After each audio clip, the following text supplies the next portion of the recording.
Hi.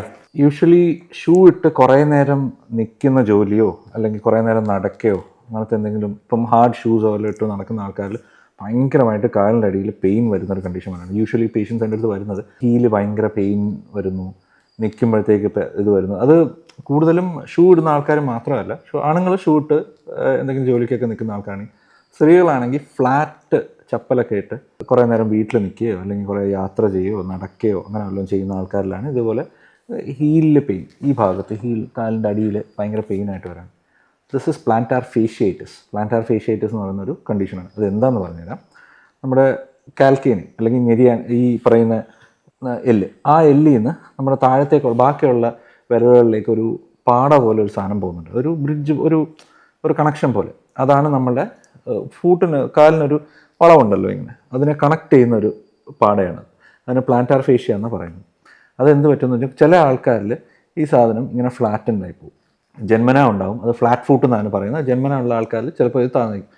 അത് പിന്നെയും കുഴപ്പമില്ല, അത് അവർ അഡ്ജസ്റ്റഡായി.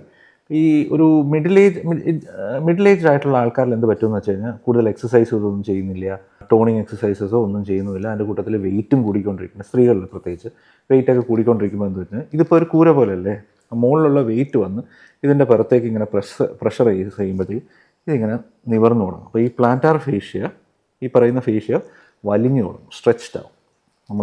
ഇങ്ങനെ ഇരിക്കുന്ന സാധനം ഇങ്ങനെ സ്ട്രെച്ച്ഡ് ആവും. സ്ട്രെച്ച് ആകുമ്പോൾ എന്ത് പറ്റുമെന്ന് വെച്ച് കഴിഞ്ഞാൽ അതിൻ്റെ ഉള്ളിൽ ഇതൊരു ബോണിൻ്റെ ഇരുന്ന് മറ്റേ ബോണിലേക്ക് അറ്റാച്ച് ചെയ്യുന്ന സാധനം, ആ ബോണിൻ്റെ അവിടെ വന്നിട്ട് ഈ വള്ളി ഇങ്ങനെ ഒരയും അടിയിൽ.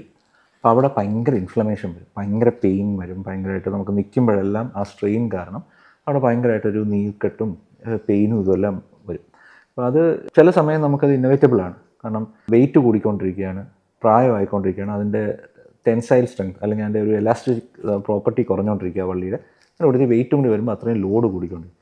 ഇതിനെന്താ ചെയ്യേണ്ടതെന്ന് വെച്ച് കഴിഞ്ഞാൽ, ഇനീഷ്യലി ആ പെയിൻ മാറ്റാൻ നമുക്ക് ഉടനെ കയറി എക്സസൈസൊക്കെ ചെയ്യാൻ നോക്കിക്കഴിഞ്ഞ് കഴിഞ്ഞാൽ പിന്നെയും അത് പെയിൻ കൂടത്തേ ഉള്ളൂ. ബിക്കോസ് അത് കാരണമാണല്ലോ ഉണ്ടായത്. നമ്മൾ അതിനൊരു പ്രത്യേക ടൈപ്പിലുള്ള സോഫ്റ്റ് ആയിട്ടുള്ള മെറ്റീരിയലുണ്ട്, മൈക്രോസിലുലൈസ് റബ്ബർ എന്നൊക്കെ പറയുന്ന ഓർത്തോ മെറ്റീരിയൽസ് ഒക്കെ ഉണ്ട്. ആ മെറ്റീരിയൽസ് വെച്ചിട്ടുള്ള ചപ്പലിട്ടിട്ട് ലോഡ് കുറയ്ക്കാൻ നോക്കുക, അതിനകത്തേക്കുള്ള പ്രഷർ കുറയ്ക്കാൻ മതി. ലോഡല്ല, പ്രഷർ കുറയ്ക്കാൻ മതി. പിന്നെ മെയിനായിട്ട് നമ്മൾ ചെയ്യേണ്ട കാര്യം എന്താണെന്ന് വെച്ച് കഴിഞ്ഞാൽ വെയിറ്റ് കുറയ്ക്കണം, എക്സസൈസ് കൂട്ടണം, കാലിൻ്റെ ഫൂട്ടിൻ്റെ എക്സസൈസുകൾ കൂട്ടണം. ഇതിന് പലതരത്തിലുള്ള എക്സസൈസുകളുണ്ട്, ഫിസിയോതെറാപ്പികളും അല്ലാതെയും എക്സസൈസുകളുണ്ട്. ഈ ഫൂട്ടിൻ്റെ സ്ട്രെങ്തനിങ്ങും ആർച്ചിനെ സപ്പോർട്ട് ചെയ്യുന്ന രീതിയിലുള്ള എക്സസൈസുകളുണ്ട്. ഒരു പരിധി വരെ ഇറ്റ് വിൽ ഹീൽ. അത് പറ്റുന്നത്രയും നമുക്ക് ചെയ്യാൻ പറ്റുന്ന രീതിയിൽ അത് ഇത് ചെയ്യുക. പിന്നെ ആർച്ച് സപ്പോർട്ടുകളുണ്ട്, ഷൂ ഒക്കെ ഇടുന്ന ആൾക്കാരാണെങ്കിൽ ആർച്ച് സപ്പോർട്ടുകളുണ്ട്. അതിനെ സപ്പോർട്ട് ചെയ്ത് അങ്ങനെ വയ്ക്കുന്ന ഇൻസോൾസും സപ്പോർട്ട്സും ഒക്കെ ഉണ്ട്, അത് യൂസ് ചെയ്യാം. പിന്നെ ഇതേപോലെ വെയിറ്റ് കുറയ്ക്കും, മെയിൻലി വെയിറ്റ് കുറയ്ക്കുക, എക്സസൈസ് കൂട്ടുക. ഇതിലൂടെ ആ പെയിൻ നമുക്ക് കൺട്രോൾ ചെയ്യാൻ പറ്റും. പിന്നെ ഈ എക്സസൈസുകളിൽ കൂടെ കുറച്ചൊരു പരിധി വരെ നമ്മുടെ എന്താ പറയുക, ആ മസിൽസും ആ ഇതുമെല്ലാം കൂടി ടോൺഡ് ആയി കഴിയുമ്പോഴത്തേക്ക് അവിടേക്കുള്ള ലോഡും കുറയും. അങ്ങനെയാണ് ഇതിനെ ഒന്ന് കൺട്രോൾ ചെയ്യാൻ പറ്റുക. This is the condition, plantar fasciitis എന്ന് പറയുന്ന കണ്ടീഷനാണ്. സോ ഇത് നിങ്ങൾ ഇങ്ങനത്തെ ഒരു പെയിൻ വരികയോ ഇങ്ങനത്തെ വല്ലതും വരുമ്പോൾ വെച്ചുകൊണ്ടിരിക്കാതെ നിങ്ങളുടെ അടുത്തുള്ള ഓർത്തോപീഡീഷ്യനെ ഒന്നുകൊണ്ട് കാണിക്കുക. എന്താണ് ഇതിനുള്ള സൊല്യൂഷൻ എന്നുള്ളത് നോക്കുക. നിങ്ങളുടെ കണ്ടീഷനിൽ നിങ്ങൾക്ക് കസ്റ്റമൈസ്ഡ് ആയിട്ടുള്ള എന്ത് സൊല്യൂഷനാണ് കിട്ടുന്നതെന്നുള്ളത് നോക്കിയിട്ട് അതിനനുസരിച്ച് ട്രീറ്റ് ചെയ്യാം. Thank you.